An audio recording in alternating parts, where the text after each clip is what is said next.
माता सीता की जन्मस्थली बिहार में आकर के मैं आप दोनों को सभी को हाथ जोड़ करके प्रणाम करता हूँ। धीरे से क्यों बोल रहे हो, जोर से बोलो। गोपाल कृष्ण भगवान की। हम सब भगवान कृष्ण को हमारे वंश का तो मानते ही है, लेकिन भगवान कृष्ण की पहचान कैसी है? जय श्री महाकाल। हम और आपके बीच का जो रिश्ता है वो शब्दों से ज्यादा भाव का है। कुछ मैं कहूँ कुछ आप कहो, जो मैं न कह सकूं वो आप अंदर से कह रहे हो, जो आप कह रहे हो मैं सब समझ रहा हूँ, इसमें कोई अंतर नहीं है। माता सीता की जन्मस्थली बिहार में आकर के मैं आप दोनों को सभी को हाथ जोड़ करके प्रणाम करता हूँ। जगत जननी माँ भगवान राम का वर्तमान का स्वरूप जिस प्रकार से दुनिया में पूजा गया, हम कल्पना करें कि भगवान राम के साथ जीवन में जब तक माता सीता नहीं जुड़ी तो राम जी का स्वरूप इस प्रकार का था, लेकिन सीता जी के आने के बाद पूरा जीवन सीता जी और सीता जी के बाद का काल भी राम जी का जो जीवन आया वो वाकई माता जी के कारण से आया है। ऐसी पवित्र धरती पर मैं प्रणाम करता हूँ, अभिनंदन करता हूँ। मैं खास करके बिहार के नाम के मामले में मेरा थोड़ा महाराज जी कंफ्यूजन है। मैं समझने के लिए आपसे भी चाहता हूँ कि यूपी बिहार दोनों की जय बोलने के लिए बिहार का नाम बिहार है या कुछ अलग हटके है। मैं तो इसको इस रूप में ही देखता हूँ। बोले वृंदावन बिहारी लाल की। भगवान कृष्ण के नाम पे जिन दो राज्यों का नाम आता है उसमें से उत्तर प्रदेश और बिहार है, इसके बाहर कुछ है क्या? ये जो आनंद है हमारे सबके सामने, दोनों राज्यों के नाम अपने आप आ जाते हैं एक जयकारे में। ये यश कौन दे सकता है? ये केवल एक ही नाम दे सकता जिसका एहसास हम सबको है। मैं तो सौभाग्यशाली हूँ जिस धरती पर बात कर रहा हूँ, ये भगवान महावीर स्वामी की धरती है, जिनके आधार पर बिहार की अलग पहचान बनती है। सम्राट अशोक की धरती है। सम्राट अशोक का मध्य प्रदेश और उज्जैन से खास करके एक अलग रिश्ता रहा है। अशोक 10 साल तक उज्जैन में कुमार करके थे तत्कालीन समय में, जिनकी संघमित्रा महम 2 संतानें भी हुई थी। और ये हजारों साल से अपना मध्य प्रदेश और बिहार का रिश्ता रहता आया। जो यहाँ सम्राट बनता था पहले वहां वो राज्यपाल करके काम करता था, गवर्नर करके काम करता था, और उसके बाद वो मगध में आते थे। पूरे देश के शासन संचालन में मध्य प्रदेश की भूमिका रहती थी। और बाबा महाकाल की नगरी, जहां से राजा सूरसेन यादव की लड़की से भगवान कृष्ण का 5वां विवाह हुआ, जिसका नाम मित्रविंदा है। भगवान की शिक्षा दीक्षा भी वहां हुई। कई बार कोई लोग अपने समाज को कहते हैं कि शिक्षा की बात का महत्ता बताएं, तो जरूर बताना चाहिए, माननीय न्यायमूर्ति जी ने भी कही है। लेकिन शिक्षा के मामले में हमारा समाज कितना जागृत है, इसका उदाहरण 5000 साल पहले भगवान कृष्ण के काल से भी जुड़ता है। जब भगवान ने कंस का वध कर दिया, और ऐसा दुनिया का कोई उदाहरण नहीं है जब कोई सत्ताधीश का वध करे और वो सत्ता की कुर्सी पे ना बैठे। वो केवल यादव समाज से निकले भगवान कृष्ण है, जिनने आगे बढ़ करके शिक्षा को महत्ता देते हुए, बजाय वो सिंहासन रूढ़ होने के, महाराज उग्रसेन को सत्ता में बिठा करके उन्हें शिक्षा की क्या महत्ता ये सबके सामने बताई। और हमको सबको मालूम है, एक ऐसे विद्यार्थी के नाते से भी उनकी पहचान है जो 5000 साल पहले उज्जैन में शिक्षा ग्रहण करने गए। यद्यपि वो उथल का दौर था, समय कम मिला, लेकिन भगवान को शिक्षा का समय कम मिलने के बाद भी 14 विद्या, 64 कला, 4 वेद और शिक्षा ग्रहण करने के शिक्षार्थी भी कैसे, जब जीवन के किसी भी मौके पर पढ़ना बहुत सरल होता है, लेकिन पढ़ी हुई बात को हर समय स्मरण रख के अपने मुखारविंद से निकालने की जिनमें क्षमता है, वो केवल एक ही विद्यार्थी में रही, भगवान कृष्ण में, जिन्होंने पूरी की पूरी शिक्षा का सार कर्म के माध्यम से, गीता जी के माध्यम से दिया, जो दुनिया की सबसे पवित्र पुस्तक के रूप में से आज भी सबका मार्गदर्शन करने के लिए तत्पर है। कोई भी क्रांतिकारी हो, कोई भी आजादी के सिपाही हो, अगर गीता नहीं पढ़ी तो उसको लगता जीवन अधूरा है। महात्मा गांधी से लगा करके हमारे तमाम क्रांतिकारी और दुनिया के सभी लोग जीवन में किसी मार्ग में बढ़ना, जिनने भी बड़ा संकल्प किया, गीता सदैव उसका पाथेय बनकर मार्गदर्शन करती रही है। ये हमारा सौभाग्य है हम सब भगवान कृष्ण को हमारे वंश का तो मानते ही है, लेकिन भगवान कृष्ण की पहचान कैसी है? पूरे समाज के अंदर जहां कोई अव्यवस्था दिखे, जहां कोई अधर्म की बात दिखे, अगर किसी ने आगे बढ़कर अधर्म के खिलाफ संघर्ष करने का मादा उठाया तो वो केवल एकमेव भगवान कृष्ण है, जिनने अपने जीवन को आगे लगा करके सबके सामने खड़े होकर के धर्म की स्थापना के लिए सबसे पहले कदम बढ़ाया। हमारा धीरे से क्यों बोल रहे हो? जोर से बोलो, गोपाल कृष्ण भगवान की जयकारा हो तो ऐसा हो गगनचुंबी हो, आनंद आना चाहिए कि हाँ हम जिनका जयकारा लगा रहे हैं वो जयकारे का आनंद हमको आ रहा है कि नहीं आ रहा है। और आप सबको तो सौभाग्यशाली बिहार के लोगों के लिए तो कई कई कारणों से मैं प्रणाम करता हूँ, आपका आनंद महसूस करता हूँ। मैं माँ क्षिप्रा के तट से आकर के गंगा के तटवासियों को प्रणाम करके उसका स्पंदन महसूस कर रहा हूँ, उसका आनंद महसूस कर रहा हूँ।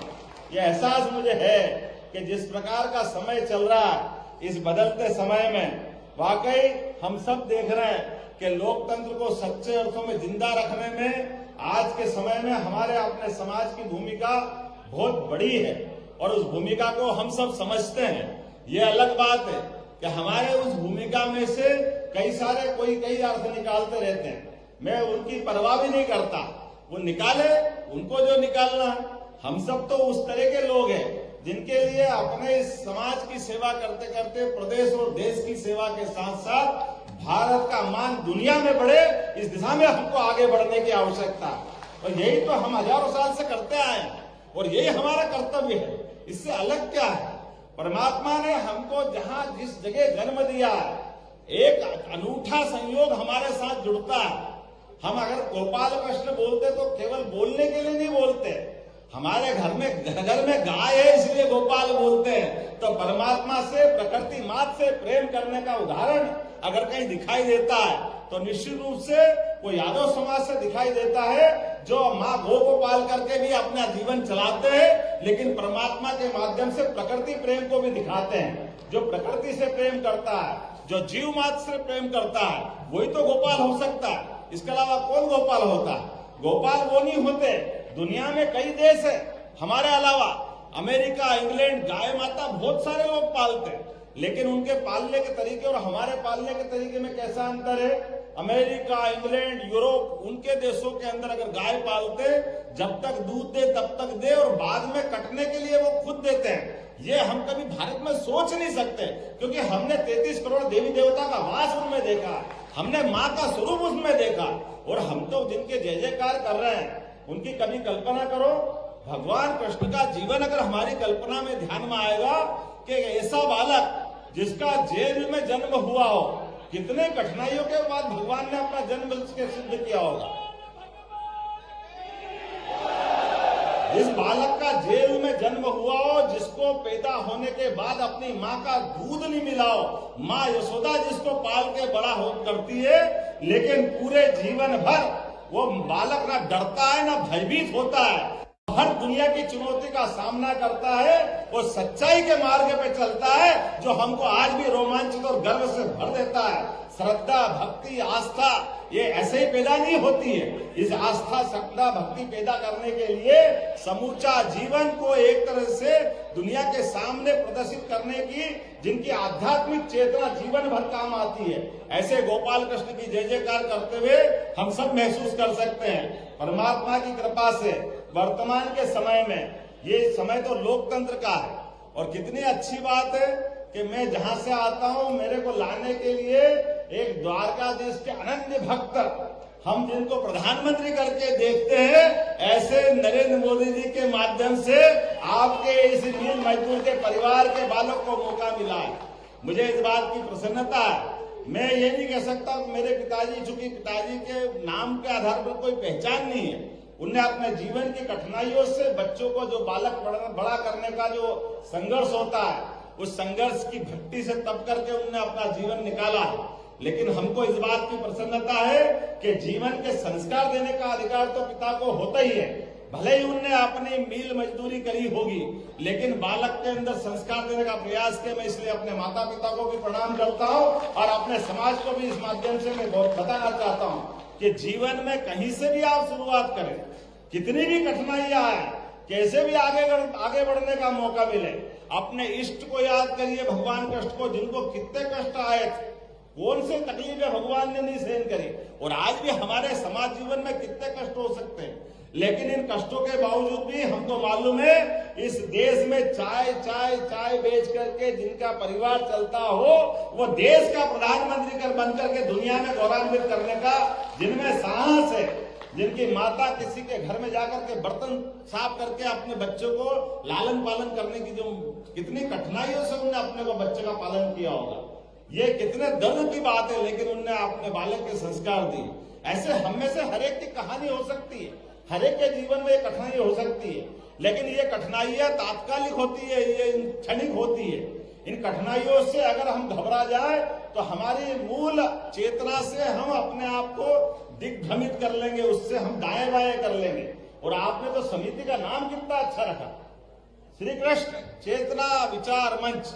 कृष्ण भगवान का नाम का अगर दूसरे अर्थों में भी अर्थ निकालो, कृष्ण को कृष्णा करके कहते हैं, तो कृष्णा किसको कहते हैं? जिसको किसी बात की तृष्णा नहीं वो है कृष्णा, जिसको अपने जीवन में कोई तृष्णा नहीं, वो सच्चे अर्थों में कृष्णा है। हमारे जीवन में कई ये शब्दों के अर्थ तो पकड़ो, चेतना बोलते ही अपने रोम रोम में रोमांचित आ जाए, अपने रोम रोम में उत्साह उमंग और ऊर्जा का भंडार निकल पड़े, तो चेतना कहते हैं। और आपने तो पूरा नाम ही उसके माथे रख लिया, श्री कृष्ण चेतना विचार मंच।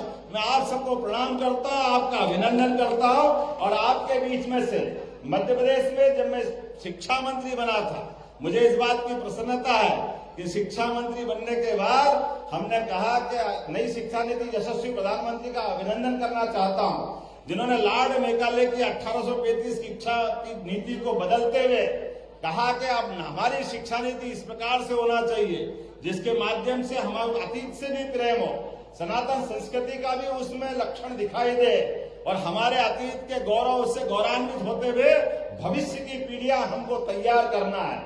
और मुझे इस बात की प्रसन्नता है, जब अगर इतना विराट फलक देखेंगे तो उसमें भगवान कृष्ण और भगवान राम कहाँ जा सकते हैं। निश्चित रूप से हमने नई शिक्षा नीति में मध्य प्रदेश के अंदर भगवान राम और भगवान कृष्ण के जीवन के विविध प्रसंगों को अंदर पाठ्यक्रम का हिस्सा बनाने का प्रयास किया कि इसके माध्यम से हमारी भावी पीढ़ियों को हम संस्कार देंगे।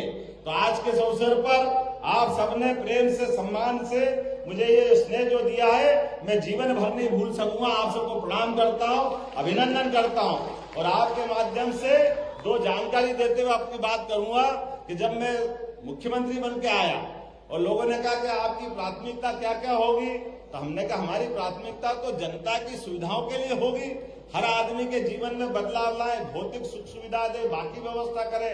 लेकिन एक और प्राथमिकता भी है, वो प्राथमिकता क्या है? अरे जिन जिन महापुरुषों से, जिन भगवानों से हमको संस्कार मिलते, आदर्श मिलते, उनके जीवन को भी हमको मालूम है। भगवान कृष्ण मध्य प्रदेश की धरती पे आए तो सांदीपनी आश्रम वही है जहाँ उनकी शिक्षा दीक्षा हो, तो उनके शिक्षा दीक्षा के पाठ्यक्रम को सबके सामने लाते हुए जहां जहां उनके चरण पड़े, प्रत्येक स्थान को तीर्थ के रूप में विकसित करेंगे, हमारे पूरे समाज को प्रेरणा मिले। इसीलिए उस चीज को जोड़ करके हम आगे बढ़ रहे हैं। मेरी अपनी ओर से आप सबको भी निमंत्रण है, आप कभी भी आए, मध्य प्रदेश में आए, अपने किसी प्रकार के व्यवसाय को करना व्यवसाय करें, आपको स्थायी बसना स्थायी बसे, परमात्मा करे आपको अपने अपने ढंग के जो आपके इष्ट है वो सबकी प्राप्ति हो। एक बार फिर आप सबका वंदन करता हूं, अभिनंदन करता हूं। मेरे साथ प्रेम से बोलिए, बोलो गोपाल कृष्ण भगवान की।